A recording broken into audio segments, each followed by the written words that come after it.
what's up guys, it's Neil, and on this channel I try new challenges and side hustles to make money online with the goal of saving, investing, and finding the financial independence to be able to travel the world. This video is going to be a little different because we're going to be talking about credit cards. All I need is your parents' credit card number, the 3 digits on the back, and the expiration month and year. Now please, hurry, so that I can take home the W and win the game! Credit cards are a very useful thing that can allow you to get rewards like cash back or airline miles, and they can help you build a higher credit score, which will eventually allow you to buy high-ticket items like houses and rental properties. However, credit cards can also be abused, leaving you thousands of dollars in debt, and sometimes in a financial position that you feel you can't get out of. That's why it's important to never spend money you don't have and to always make your monthly payments. Hey, do you mind paying for this? I don't have any cash. Sure, I'll just put it on my credit card. I'm never gonna pay it back anyway. So in this video, I'll be explaining how to get a credit card, especially as a teenager, and then I'll be explaining exactly how to keep up with it so your credit works for you rather than you struggling to keep on top of it. Having a credit card and knowing how to use it right is a really valuable skill that school probably won't teach you, so if you appreciate this knowledge I'm sharing with you, I'd really appreciate if you just go ahead and hit the like button down below, because it really helps out with the YouTube algorithm and how they promote my channel. Anyone 21 and older can get a credit card in the United States, but let's talk about the requirements you need to get a credit card as a teenager. So if you're 18, you can get a credit card as long as you make your own income, which proves that you'll be able to pay off any credit card bills. If you have a job and you're 18, you're all set, you can go sign up for a credit card. But what if you're under 18? People under 18 can also get credit cards, they just have to become authorized users on another person's account. Being an authorized user means you're given your own credit card and you get all of the credit score building potential of getting your own account, and you can also probably get a credit card with more bonus rewards through your parents because your parents probably have a better credit score than someone that's just starting out. And the reasoning behind this is that technically your parents are responsible for any credit you rack up, so you'll have to gain their trust before you use this method. Another benefit is that you technically don't have to have a job to get this type of card, so an 18-year-old or a person of any age who doesn't have a source of income can become an authorized user, but in this case you have to make sure you have some way to pay the money you spend, because obviously you don't want to be getting your parents in a ton of credit card debt and ruining their credit score. Credit card debt, credit card debt, credit card debt.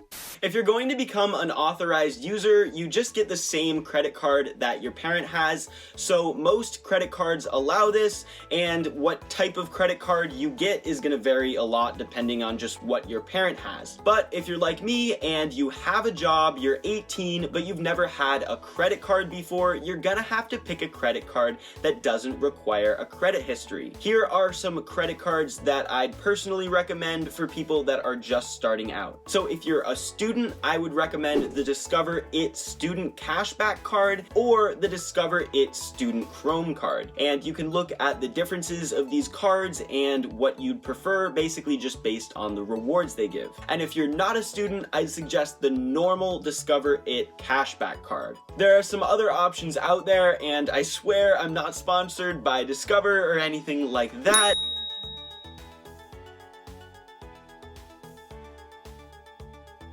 But the benefits to all of these cards are that A, no credit is required, B, you don't have to secure them with an upfront payment, and C, you actually get some type of cashback bonus with all of these, and that's usually somewhere around 1% of what you spend. Not to mention, of course, that like any credit card, if you use it responsibly, it will increase your credit score. Okay, so once you've picked what credit card you want, you're gonna have to apply for it, and I'll super quickly go through that process now. Like I said, as a student, you have 2 really good options that I'd recommend here, the Discover Student Cashback Card or the Discover Chrome for Students card, and you can pick that based off of the benefits that they offer.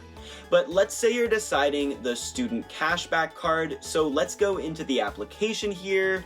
You can choose your design and put in all of your information, and obviously my information was fake, but as long as your information is real and you fulfill the requirements I outlined before, like being 18 and having a job, within a week or so you should receive a credit card in the mail. The package you get will have instructions for activating your card online, which is a pretty simple thing to do. Plus, a nice thing about Discover and probably most credit card companies these days is that they have an app where you can look at your cashback reward info and a bunch of other info, and even pay your statements right from your phone, which is what I like to do. Okay, so you got your package in the mail, you have your shiny new credit card, and you're really excited to use it, but how do you use it? How do you use it right? People will sometimes act like it's not a smart idea to charge your purchases to your credit card at all, and sometimes this is true. There are a couple reasons this might be true. If you're spending money you don't have, or spending money you don't plan on paying back in full within the month that it's due, you're creating a recipe for disaster. You're building credit card debt that you'll eventually have to pay back, plus you'll be charged an interest rate for every year that you don't pay it off. And these are super high interest rates, usually from somewhere between 12 and 22%. Credit card debt. Tomorrow I may buy myself a dining room set or this Boba Fett. Doing this will hurt your credit score, which goes against the main reason to have a credit card in the first place. If you're really strapped for cash, asking a family member or friend for a loan is probably the best way to go. And if that's not an option, even asking a bank for a personal loan will tend to get you a better interest rate. So basically, you should never spend money you don't have using a credit card, even though that's what a lot of people think that credit cards are for, and even though that's what the credit card companies want you to do. I don't have as cavalier an attitude toward my debt as the song suggests. I'm actually up most nights with severe panic attacks. I've taken to throwing up in the yard so my wife won't hear me. The second reason people may advise against charging things to your credit card is that there's evidence that people just spend more on a card. An often cited study is one conducted by Dun & Bradstreet, in which the company found that people spend 12 to 18% more when using credit cards instead of cash. Think about it like this. If you're gonna go into a store to buy a loaf of bread with cash, you give away your cash and in return you get a loaf of bread. But if you use a card, psychologically, it's like you're giving away your card, and in return, the cashier gives you both the bread and your card back. That's why if you're using a credit card or even a debit card, you should keep in mind whether or not you'd spend the same amount if you were paying in cash.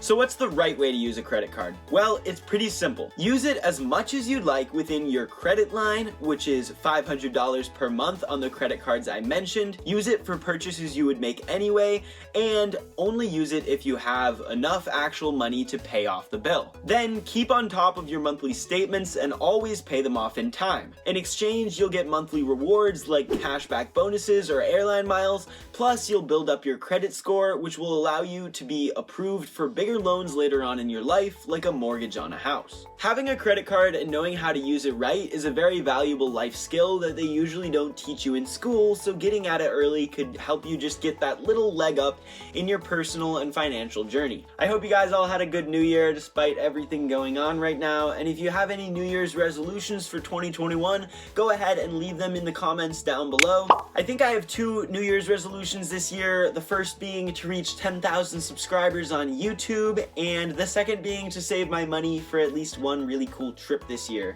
That is, if we're able to travel this summer and all that. If you made it this far in and found this video at all helpful, go ahead and make that thumbs up button a beautiful shade of blue for me. I really appreciate it. On this channel, I provide information and do all kinds of challenges to make money and secure financial independence for the life I want. So if you're interested in being notified about those types of videos, consider subscribing down below and hitting that bell icon. Alright, I think that's it for today's video, so thanks for watching, and I'll see you next time.